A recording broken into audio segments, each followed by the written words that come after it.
बच्चों, कैसे हैं आप सब। आई होप सब बढ़िया होंगे। आज एक बहुत अच्छा क्वेश्चन है। आज हम ज्यादा नहीं करेंगे, बस 2 या 3 क्वेश्चंस करेंगे, फिर सर्कल आज खत्म कर देंगे। कल हम न्यू चैप्टर फंक्शन स्टार्ट करेंगे। फंक्शन में बहुत सारी प्रॉपर्टीज है जो पीजीटी और आने वाले पीजीटी और जीआईसी में काम आएंगी। आप सभी इस क्वेश्चन को देखिए। If the length of the tangent from any point on the circle x-3 का होल स्क्वायर प्लस y+2 का whole square equals to 5r square to the circle x-3 का होल स्क्वायर प्लस y+2 का whole square equals to r square is 16 unit. यानी कि जो length है tangent की वो कितनी है, 16 है। और एक सर्कल से दूसरे सर्कल पर वो टेंजेंट जा रही है, तो हमें उन दोनों सर्कल के बीच का एरिया बताना है, कितने स्क्वायर यूनिट होगा। ठीक है, तो हम कैसे करेंगे, उन दोनों सर्कल के बीच का एरिया निकालने के लिए हमें रेडियस निकालनी पड़ेगी, क्योंकि एरिया क्या होता है, पाई आर स्क्वायर होता है। तो पाई आर स्क्वायर में हमें रेडियस को पता करना पड़ेगा। जो बीच वाला सर्कल बनेगा उसकी रेडियस क्या आएगी, तभी हम एरिया निकाल सकते हैं। तो हम कैसे करेंगे, जैसे फर्स्ट सर्कल हमें ये दिया है x-3 का होल स्क्वायर प्लस y+2 का whole square equals to 5r square. ये फर्स्ट कंडीशन हो गई, फर्स्ट। ठीक है, अब हमारे पास आ गया सेकंड केस में। क्या सर्कल दिया हुआ है, x-3 का होल स्क्वायर प्लस y+2 का whole square equals to r square. Okay, अब हम पे ये 2 सर्कल दिए हुए हैं। हमें पता है रेडियस इक्वल्स टू क्या होता है, अंडर रूट में g square plus f square minus का c, यही होता है। तो r square equals to g square plus f square minus का c, तो c इक्वल्स टू हम लिख सकते हैं g square plus f square minus का r स्क्वायर। ठीक है, ये फॉर्मूला हमने बना लिया। यहाँ से हमने c की वैल्यू निकाली। वो इसलिए निकाली क्योंकि लेंथ ऑफ टेंजेंट जो होती है वो रूट s1 होती है। अब यहाँ पे 2 सर्कल हैं, ठीक है, तो हम क्या करेंगे, S1 में से S को माइनस कर देंगे। इसे मान लीजिए हमने मान लिया है S1, ठीक है, इसे हमने मान लिया है S और इसे हमने मान लिया S1। ठीक है, तो हम क्या करेंगे, S1 माइनस S करेंगे। Length of tangent under root में होती है S1 माइनस का S करेंगे, क्योंकि 2 दिए, वैसे रूट S होती है। ठीक है, तो अब यहाँ पे हम क्या करेंगे, इसकी जगह हम C ले लें, C मान लेना, C1 माइनस C, और लेंथ ऑफ टेंजेंट कितनी है, 16 हमें दे रखी है। तो ये पूरा रखना पड़ेगा हमें, G square F square minus का R स्क्वायर माइनस और हमने इसको 1 माना है ना, तो ये सब क्या हो जाएंगे, हमारे 1 हो जाएंगे। और फिर यहाँ से आ जाएगा अंडर रूट में अंडर रूट तो एक बार आएगा ना, बस g स्क्वायर प्लस का f स्क्वायर माइनस का r स्क्वायर, इतना आ गया। अब यहाँ से यहाँ पे हम देखेंगे, देखिए 16 इक्वल्स टू अंडर रूट में g1 कितना आएगा हमारे पास, g1 हमारे पास आएगा 3 यानी कि 9, और ये कितना है 2, यानी कि 9 प्लस 4, 2 का g और f तो सेंटर होते हैं ना, ये रहे 3 और 2, तो 9 आएगा, ये 4 हो जाएगा, और वो कितना आएगा, r स्क्वायर आएगा। ठीक है, माइनस आएगा हमारे पास, फिर से लेंगे इसके लिए, तो वही आएगा, 9 आएगा माइनस के 4 आएगा, माइनस माइनस प्लस हो जाएगा, 5r स्क्वायर आएगा, ये इससे कट जाएगा। 16 इक्वल्स टू 4r स्क्वायर में से जाएंगे 5r स्क्वायर में से, तो 4r स्क्वायर बचेंगे अंडर रूट में, ये आएगा 2r, ये आएगा 16, 2 8 जा 16, r इक्वल्स टू कितना आ गया हमारे पास, 8 आ गया। यानी कि बीच वाले सर्किल की जो रेडियस है वो कितनी आ गई, अभी बीच वाले सर्किल के लिए हम निकाल रहे, रेडियस आ गई है। ठीक है, अब हम लिखेंगे एरिया ऑफ सर्किल। हमें उस एरिया ऑफ सर्किल, अब 2 सर्किल हैं तो एरिया निकालने के लिए क्या करेंगे, बड़े वाले में से छोटे वाले को माइनस कर देंगे, है ना। तो ये कितना होगा, 5 पाई आर स्क्वायर माइनस का पाई आर स्क्वायर, यही तो लेते हैं ना रेडियस, पाई आर स्क्वायर होता है ना, तो 5 पाई आर स्क्वायर और माइनस का पाई आर स्क्वायर, इतना हो जाएगा। अब ये कितना बचेगा, 4 पाई आर स्क्वायर बचेगा, तो 4 इंटू पाई और आर की वैल्यू हो जाएगी 64, तो हम पे ये कितना आ जाएगा, 16 और 256 पाई स्क्वायर यूनिट्स, हमारा क्या आ गया आंसर।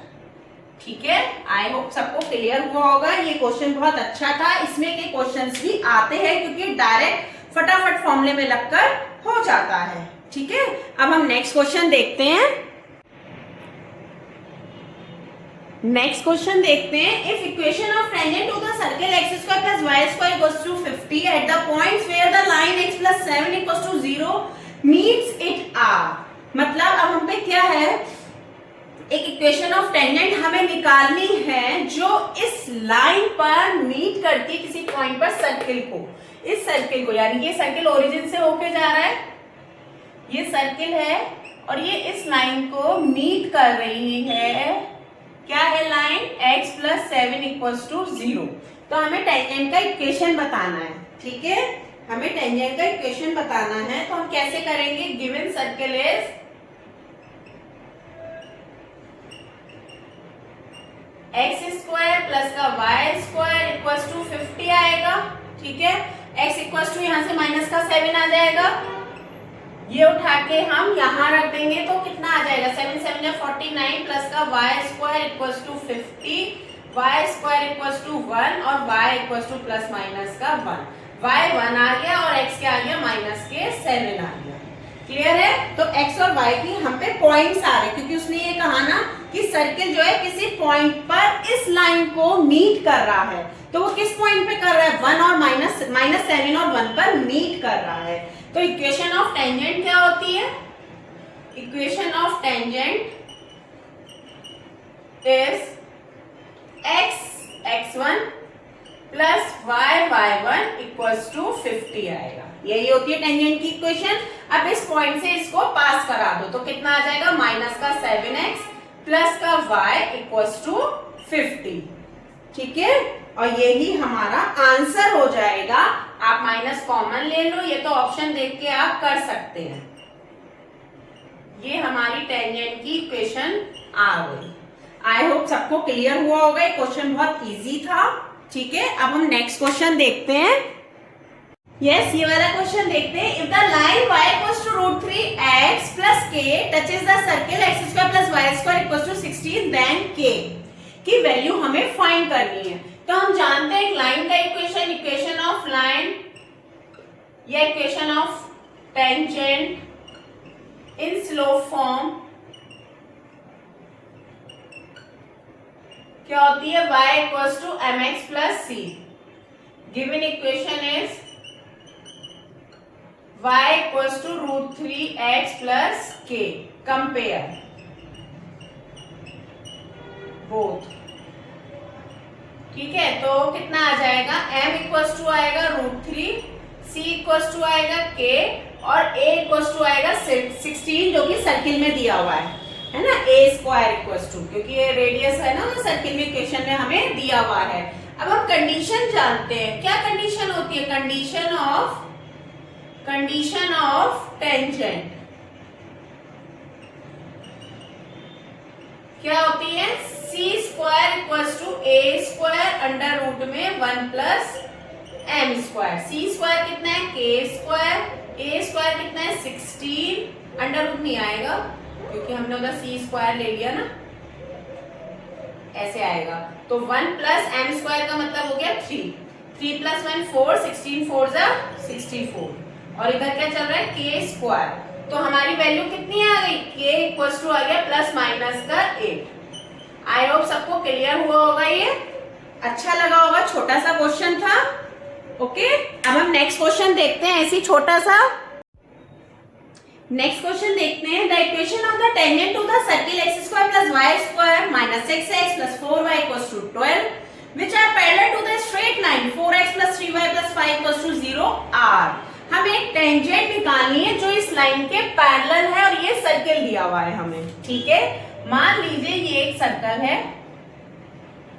ठीक, और हमें ये एक लाइन है, ये वाली लाइन दी हुई है, ये सेंटर है, यहाँ से ये रेडियस है, ये भी रेडियस है। तो हमें इस लाइन के पैरेलल एक टेंजेंट निकालनी है। मान लीजिए 4x plus 3y plus 5 equals to 0 के है और इसके सेंटर है 3 माइनस के 2, ये इसके सेंटर है। ठीक है, और हमें रेडियस अभी निकालनी है। तो हम जानते हैं रेडियस क्या होती है? रेडियस इक्वल टू कितना होता है, जी स्क्वायर एफ स्क्वायर माइनस का सी होता है। तो यहाँ से हम वैल्यू रख देंगे। जी कितना है हमारा 3 यानी कि 9 प्लस का 4 माइनस का 12 माइनस यानी कि ये प्लस हो जाएगा 12 का अंडर रूट। ठीक है, 9 और 4 30, 13 और 12 25 का अंडर रूट कितना आ गया 5, यानी कि हम पे रेडियस कितनी आ गई 5 आ गई। ठीक है, रेडियस कितनी आ गई 5। अब हम क्या करेंगे, हमें इसके पैरेलल लाइन निकालनी। तो पैरेलल हम ऐसे तो लेते हैं 4x plus 3y plus lambda equals to 0, ऐसे ही तो लेते हैं। अब ये इस पे परपेंडिकुलर लेंथ वाला डिस्टेंस वाला फॉर्मूला लगा दे, है ना, distance between perpendicular length. Okay, तो हम क्या लगाएंगे, डिस्टेंस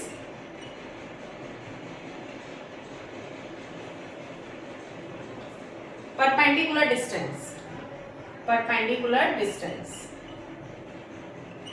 कैसे निकालते हैं। तो ये 5 के इक्वल होगी परपेंडिकुलर डिस्टेंस और इक्वल टू में कितना आएगा 4x आएगा, 3y आएगा प्लस के लैम्डा आएगा अपॉन में अंडर रूट में 16 प्लस 9 आएगा।